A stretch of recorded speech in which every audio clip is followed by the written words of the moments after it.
Been 95 years since women in the U.S. gained the right to vote, and since then, the fight for women's rights has come a long way. In the 70s, Title IX outlawed discrimination based on sex in public schools and government programs.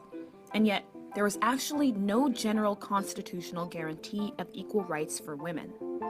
In 1972, Congress passed the Equal Rights Amendment, or ERA, which simply states, "Equality of rights under the law shall not be denied or abridged by the United States or by any state on account of sex."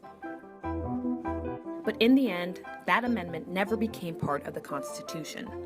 The amendment was introduced by women's rights activist Alice Paul in 1923.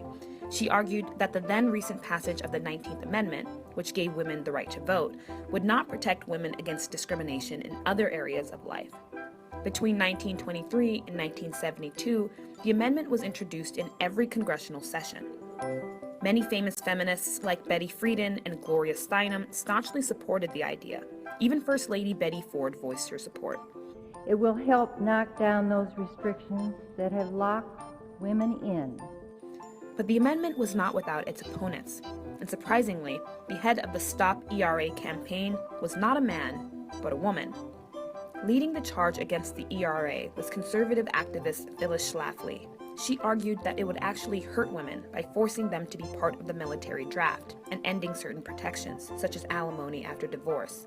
When the ERA made it out of Congress and was sent to each state to be ratified, Schlafly led a campaign to stop its momentum.